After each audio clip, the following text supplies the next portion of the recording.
Hi guys. आज मैं आपके साथ एक ना बहुत ही इम्पॉर्टेंट सा टॉपिक शेयर करना चाहती हूँ। ये जो टॉपिक है जो बहुत सारे लोगों के लिए एक ना मिथ बना हुआ है, स्पीच डिले और ऑटिज्म, और इनके बीच का जो डिफरेंस है वो क्या है। तो इसी चीज़ को रिकवर करने के लिए, इन्हीं इन्हीं अपने डाउट्स को कंप्लीट आउटबर्स्ट करने के लिए आज हम मिले थे डॉक्टर दुर्गेश पाठक जी से, जो सेम ही फील्ड में लास्ट 10 ईयर्स से काम कर रहे हैं। और वो करनाल में सिटिंग करते हैं संडेज को Himansh child development centre sector 8 में। और यही हमारा फर्स्ट क्वेश्चन था उनसे कि स्पीच डिले और ऑटिज़म में फ़र्क क्या है, और दोनों में डिफरेंस, दोनों में जो दोनों का रिकवरी प्रोसेस है, दोनों के जो रिकवरी प्रोसेसेस हैं वो क्या हैं। नमस्कार। मैं डॉक्टर दुर्गेश पाठक, सीनियर ऑक्यूपेशनल थेरेपिस्ट और न्यूरो रिहैब स्पेशलिस्ट हूँ। और साथ ही साथ न्यूरो डेवलपमेंटल डिसऑर्डर में मैंने फेलोशिप भी कर रखा है और इस फील्ड में मैं पिछले करीब 10 साल से ज़्यादा से मैं काम कर रहा हूँ। जब भी हमारे पास पेरेंट्स आते हैं कुछ क्वेरी करके, बहुत जगह क्या होता है कि लोग ऑलरेडी अवेयर हैं, बट स्टिल जो हमारे टायर 2 सिटी है, टायर 3 सिटी है, इनफैक्ट इवन मेट्रो सिटी में भी हमारे को जो पेरेंट्स होते हैं, एक एक स्टेट ऑफ कंफ्यूजन रहता है कि हमारा बच्चा अभी 1.5 साल हो गया, अभी 2 वर्ड्स ही बोल रहा है।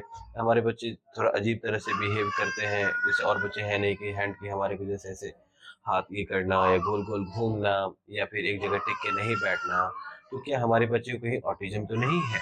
क्योंकि आज ये देखिए, ऑटिज्म जो वर्ड है ना, इस हमारी इस मोबाइल वाली दुनिया में और डिजिटल दुनिया में, जो कि अब हर किसी के हाथ में एक मोबाइल है, गूगल हर किसी के लिए एक्सेसिबल है। तो गूगल में सर्च करके हमारे को बहुत सारी चीज़ें वहाँ से मिल जाती है। बट क्या वो जानकारी हमारे पास जो आ रही है, क्या वो ऑथेंटिक है? ये भी हमारे को एक बहुत ही ज़्यादा इम्पोर्टेंट रोल प्ले करता है जब हम गूगल से लेते हैं। ठीक है? तो जो सबसे ज़्यादा कॉमन क्वेश्चन आ रहा है, जैसे कि मैडम ने भी पूछा है, speech delay and the autism. देखिए, जब भी कोई स्पीच डिले होता है, अगर मान लीजिए स्पीच नहीं आया है बच्चे में, तो स्पीच ना आने का कुछ ना कुछ एक कारण होता है, एक पैथोलॉजी होता है, राइट? अब उसकी पैथोलॉजी क्या वो न्यूरोलॉजिकल है, कि क्या वो कॉन्जेनाइटल है, या क्या वो ट्रॉमेटिक है? कहने का मतलब कोई न्यूरोलॉजिकल इन्वॉल्वमेंट की वजह से स्पीच नहीं आ रहा है, कि क्या कोई इसको इंजरी हुई है, ट्रॉमा हुआ है जिसकी वजह से नहीं आ रहा है, कि क्या ये बाय बर्थ इनहेरिटेड है, या कॉन्जेनाइटल जैसे हम बोल रहे हैं कि जन्म से ही बच्चा नहीं बोल पा रहा है। तो इन सबको आंसर देने के लिए देखिए क्या होता है। और दूसरा वर्ड जैसे कि ऑटिज्म बोला, ऑटिज्म अपने आप में एक सेपरेट डायग्नोसिस है। अगर हम स्पीच डिले की बात करें, तो स्पीच डिले हमारा एक नॉर्मल डेवलपिंग बच्चों में भी हो सकता है, कि कई बच्चे मान लीजिए साल भर के बाद बोलते हैं, 1.5 साल के बाद बोलते हैं। और ऐसा हमारे सुनने में भी आया है कि जैसे कोई बोलते हैं, अरे कोई नहीं, बच्चा तो 1 साल तक नहीं बोला, बच्चे लेट से ही बोलते हैं, कोई दिक्कत नहीं, किसी को दिखाने की ज़रूरत नहीं है, अपने आप बच्चा बोल लेगा जब इसको इंटरेक्शन होएगा। होता क्या है, जब स्पीच डिले हमारा होता है, वो दैट इज़ लाइक सेपरेट हमारा एक डायग्नोसिस है, ऑटिज्म हमारा सेपरेट डायग्नोसिस है। हम जब ऑटिज्म की बात करें, तो ऑटिज्म का सबसे हमारा प्राइम जो क्राइटेरिया है डायग्नोसिस का, हम ऑटिज्म में बोलते हैं कि एक परवेसिव डेवलपमेंटल डिसऑर्डर है। और डिसऑर्डर में हमारे क्या होता है, जो भी हमारे ऑटिस्टिक बच्चे होते हैं, वो एक्सपीरियंस करते हैं अपनी कम्युनिकेशन में और इंटरेक्शन में, इनको डिफिकल्टीज होती है। ठीक है ना? वो basically they feel very difficult in experiencing while interacting with others or while communicate with the others। और जब भी कम्युनिकेशन की बात आएगी तो स्पीच बात आएगी आएगी, क्योंकि बहुत सारे कम लोगों को पता है कि कम्युनिकेशन हमारा नॉन वर्बल भी होता है। और जो ऑटिज्म बच्चे होंगे उनको नॉन वर्बल कम्युनिकेशन में भी प्रॉब्लम होती है। तो हमारे को स्पीच और ये ऑटिज्म दोनों को सेपरेटली देखना चाहिए, ना कि हमारे को एक तरह से देखना चाहिए। तो सर क्या ऐसा हो सकता है कि लाइक किसी बच्चे को सिर्फ स्पीच डिले हो, लेकिन मतलब उसमें थोड़ा-सा ऑटिज़्म का भी पार्ट हो? क्या हम ऐसा मान सकते हैं कि स्पीच डिले जो है वो एक अलार्मिंग साइन है ऑटिज़्म की तरफ हाँ का? जी, देखिए क्या होता है, जैसे हमारा फिजिकल माइलस्टोन होता है। फिजिकल माइलस्टोन की अगर हम बात करें, नॉर्मल डेवलपिंग में जिसको हम न्यूरोटिपिकल चाइल्ड बोलते हैं। न्यूरोटिपिकल चाइल्ड में क्या होता है, अगर फिजिकल माइलस्टोन सबसे पहले हमारा नेक कंट्रोल आता है, जो कि 3 मंथ्स के एज में आता है। उसी तरह से हमारा 6 मंथ के एज में हमारा सिटिंग आता है। उनके बीच में भी हमारे 1-2 माइलस्टोन होते हैं, जैसे हम बोलते हैं प्रोन टू सुपाइन, बच्चा उल्टा से सीधा होना सीखता है। तो अगर हम ग्रॉसली बात करें तो 3 महीने की एज में हमारा नेक कंट्रोल आएगा, और 6 महीने की एज में हमारा सिटिंग आएगा। और फर्दर हमारे को एक सर्टेन टाइम पे हमारी ऐसे स्टैंडिंग और वॉकिंग भी आती है, क्रॉलिंग भी आती है। उसी तरह से स्पीच का भी एक माइलस्टोन है। अगर जब नियोनेट्स में देखेंगे, बहुत ही कूइंग साउंड आती है उनकी। फिर ग्रेजुअली जब डेवलप होते हैं, एज आता है तो उनके बैबलिंग साउंड जैसे बा बा बा बा बा करते हैं। सबसे पहला साउंड जैसे किसी बच्चों में आता है वो हम बोलते हैं लिप क्लोजर वाला प, ब, म, पापा, बाबा, मामा। ठीक है? तो ये भी एक एक हमारा माइलस्टोन है। जब भी ऐसा कोई डिले आए, जैसे मान लीजिए अगर फिजिकल माइलस्टोन बच्चा 5 महीने तक नहीं बैठता है, 6 महीने तक गर्दन नहीं सँभालता है, 7 महीने तक नहीं बैठता है, तो आप जाते हैं डॉक्टर के पास, देखिए कोई दिक्कत है कि नहीं है। उसी तरह से अगर स्पीच में भी ऐसा कुछ आपको लग रहा है कि डिले है, वेदर दैट इज़ ऑटिज़्म और नॉट, वो आप छोड़ दीजिए, जो इनके एक्सपर्ट हैं उन पे रहने दीजिए, वो डायग्नोस करेंगे क्राइटेरिया से। हम एज ए पेरेंट जो चीज हम देखें, जो सिम्टम्स है, जो माइलस्टोन है, जो एक सर्टेन एज में आ रहा है और वो नहीं आया है, that is definitely an alarming sign and you should contact with your specialist, जो भी इसके डॉक्टर है, थेरेपिस्ट है, आपको करना चाहिए उनके साथ।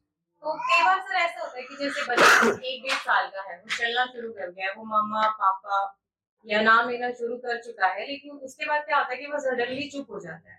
तो क्या वो अलार्मिंग साइन है या वो स्पीच ले रही है? Exactly, that is an alarming sign. हम उसको रिग्रेशन ऑफ स्पीच बोलते हैं। Excuse me. रिग्रेशन कई बार हमारे पास बहुत सारे 70 टू 80% ऑटिस्टिक बच्चे ऐसे आते हैं, उनके पास कंप्लेन ही यही होती है पेरेंट्स की कि सर पहले तो ये एटलीस्ट 2 वर्ड्स तो बोलता था, या ये साउंड पापा बोल देता था, मम्मा बोल देता था या दीदू बोल देता था, तो अचानक से ये आवाज भी अब चली गई। तो उसको हम रिग्रेशन ऑफ स्पीच बोलते हैं, और ये एक हमारा अलार्मिंग साइन होता है ऑटिज्म का भी। Okay sir, thank you. तो गाइज ये थे डॉक्टर दुर्गेश पाठक, जिनसे हमने अपना एक फर्स्ट डाउट जो बेसिक आता है स्पीच डिले और ऑटिज्म के डिफरेंस का, वो आज हमने क्लियर किया। आई होप आपको ये पसंद आया होगा वीडियो, प्लस आपको ये चीज़ें समझ आई होंगी और आप थोड़ा सा अवेयर हुए होंगे।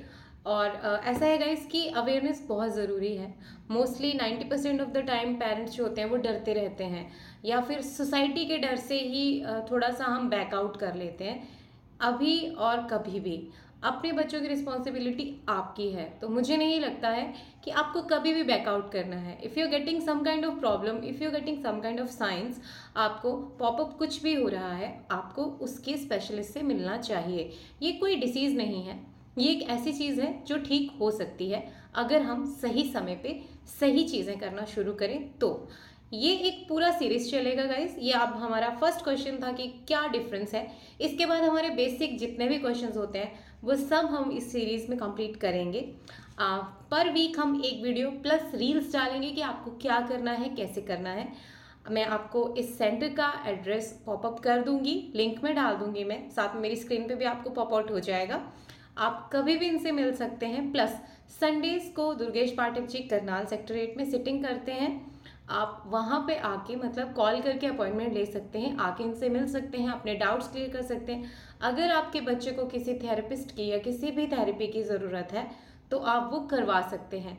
Always remember guys, therapy is not a medicinal thing और it's not a bad thing. Therapy कोई भी करवा सकता है, थेरेपी कोई एबनॉर्मल चीज़ नहीं है।